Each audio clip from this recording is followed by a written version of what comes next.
جی تو السلام علیکم فرینڈس، کیا حال چال ہے؟ امید ہے سب خیریت سے ہوں گے۔ آج ہم جس چیز پر بات کرنے جا رہے ہیں وہ یہ ہے کہ ہمارے ملک کی جو اکانومی ہے وہ کہاں تک پہنچ گئی ہے۔ تو جیسے کہ آپ سب لوگ جانتے ہیں کہ ہمارے ملک کے جو ابھی اس وقت جو سچویشن چل رہی ہے وہ یہ ہے کہ ہمارا جو انفلیشن ریٹ ہے وہ بہت زیادہ بڑھ گیا ہوا ہے۔ آپ سب لوگ جانتے ہیں کہ کتنی زیادہ مہنگائی ہے، فیول کی پرائسز آپ دیکھ لیں اور ڈفرینٹ جتنی بھی تھنگس ہیں روزمرہ کی وہ آپ دیکھیں تو آپ کو اس چیز پر اندازہ ہوگا کہ کتنی زیادہ مہنگائی ہو گئی ہے۔ عام جو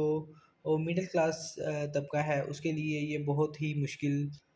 ٹائم چل رہا ہے کہ اس کا سروائیو کرنا جو وہ ہے بہت مشکل ہے۔ جس طرح سے الیکٹریسٹی کے بل آ رہے ہیں، آپ سب لوگ اس چیز سے واقف ہیں۔ سو اسی چیزوں کی وجہ سے ہے جو ہمارے ملک میں جو لوگ ہیں وہ یہاں سے تنگ آ کر اور باہر کی کنٹری میں موو ہونا شروع ہو گئے ہیں۔ جیسا کہ پچھلے سال میں آلموسٹ 19.5 لاکھ نئے لوگ جو ہیں وہ پاکستان سے موو کر چکے ہیں ڈفرینٹ کنٹریز میں۔ 19.5 لاکھ لوگ بے روزگاری کی وجہ سے، ٹھیک ہے۔ اور یہاں پہ اگر آپ بزنس کریں تو بزنس بھی جو ہے وہ بھی آپ اگر ملینز بلین ٹریلین میں کریں گے تو تبھی آپ کامیاب ہیں۔ آپ چھوٹی اماؤنٹ سے کوئی بزنس نہیں کر سکتے، یہ چیز اپنے مائنڈ میں بٹھا لیں۔ اگر تو آپ اپنا مڈل لیول میں یا آپ کوئی بزنس سٹارٹ کرنا چاہیں گے تو اس میں آپ کو بہت زیادہ مشکلات کا سامنا کرنا پڑے گا۔ آپ سروائیو نہیں کر پائیں گے کیونکہ مارکیٹ میں بہت زیادہ مگرمچھ، بڑے مگرمچھ بیٹھے ہوئے ہیں جو آپ کو مارکیٹ میں سروائیو نہیں کرنے دیں گے۔ سو اسی وجہ سے لوگ تنگ آ کر اپنی جو سیونگ ہے وہ لگا کر کچھ چیزیں بیچ کر پاکستان کو چھوڑ کر دوسری کنٹری میں جا رہے ہیں اپنے پیچھے فیملی کو سپورٹ کرنے کے لیے، کیونکہ وہ یہاں پر رہ کر جو ملک کی سچویشن ہے اس ٹائم پہ اور جو حالات ہیں وہ یہاں پہ رہ کر سروائیو نہیں کر سکتے، اس لیے تمام لوگ جو ہیں وہ جا رہے ہیں۔ ابھی جو لاسٹ 3 منتھ میں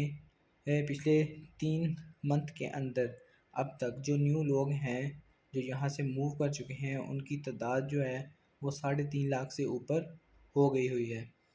سو آپ دیکھیں کہ 3.5 لاکھ لوگ 3 مہینے میں 3.5 لاکھ لوگ جا رہے ہیں، اور آپ دیکھیں کہ ایک سال میں اگر آپ کے 20 لاکھ لوگ یہاں سے موو کر رہے ہیں آپ کے اس انفلیشن ریٹ بڑھنے کی وجہ سے،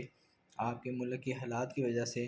تو یہ آپ کے لیے ایک لمحہ فکریہ ہے۔ آپ ان سیاستدانوں کے لیے، ان جنریلوں کے لیے، سب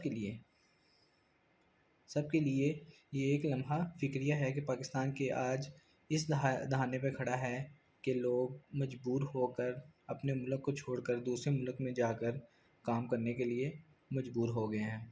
تو اس سے آپ دیکھیں کہ ہماری یہ ملک کی جو اسٹرینتھ ہے، اکانومی ہے، وہ کہاں ڈکریز ہو رہی ہے، کس وجہ سے ہو رہی ہے کہ یہ سیاستدان جو ملی بھگت کر کے بیٹھ کے اپنے عیش و آرام کے لیے اپنی پالیسیز بناتے ہیں اس طرح کی جس میں ان کو فائدہ ہو، اور جو عام لوگ ہمارے جیسے عام لوگ ہیں وہ پیچھے کے پیچھے رہ جاتے ہیں۔ غریب طبقہ ہے وہی ہمیشہ پستا ہے۔ جہاں بھی آپ دیکھیں گے، آپ پولیٹیشینس کو دیکھ لیں، آپ جتنے بھی بیوروکریٹس ہیں ان کو دیکھ لیں، جتنے بھی جنرل ہیں ان کو دیکھ لیں، جتنے بھی بڑے بڑے لوگ ہیں P M N As, parliamentarians, جتنے بھی لوگ ہیں، آپ ان کے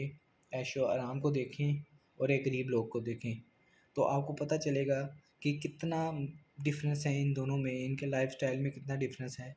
اور یہ آتے عوام کے ووٹ سے آتے ہیں مگر ان کو کسی قسم کا کوئی بھی جو سہولیات ہے وہ فراہم نہیں کرتے، صرف اپنے ذات پہ کام کرتے ہیں اور اپنے خزانے بنا کر اور اپنے اپارٹمنٹ بنا کر دوسرے ملکوں میں بزنس بنا کر اپنا ٹائم پورا کرتے ہیں اور ملک کو لوٹ کر روانہ ہوتے ہیں۔ بس یہی وجہ ہے کہ آج ہم اس دہانے پہ کھڑے ہیں، ہمارا ملک جو ہے وہ اس دہانے پہ کھڑا ہو گیا ہے کہ لوگ یہاں پر جو لوگ ہیں، جتنی بھی یوتھ ہے وہ ڈسہارٹ ہو کر تو دوسری کنٹریز میں موو کر رہی ہے۔ تو اس سے بڑا لمحہ فکریہ جو ہے وہ ہمارے لیے نہیں ہے، ہمارے ملک کے لیے اس سے بڑا لمحہ فکریہ کوئی نہیں ہے۔ سو سب لوگ دعا کریں کہ ہمارے ملک کے حق میں کہ اللہ تعالیٰ ہمارے ملک کو ٹھیک کرے، اور ہمارے جو پولیٹیشینز ہیں ان کی اور سب کی جو نیت ہے وہ صاف کرے اور ان کے مائنڈ کو ٹھیک کرے کہ یہ غریب لوگوں کا سوچیں اور اس پہ کام کریں، بجائے اپنی جائیداد بنانے کے اور ان چکروں سے باہر نکلیں اور ملک کے بارے میں سوچیں۔ اگر ہمارا ملک ہوگا تو ہم ہوں گے، اگر ہمارا ملک نہیں رہے گا تو ہم بھی کسی کام کے نہیں ہیں۔ سو اللہ حافظ، پھر انشاءاللہ نئی ویڈیو کے ساتھ آپ کے سامنے حاضر ہوں گا۔ اوکے گائز، اللہ حافظ، ٹیک کیئر۔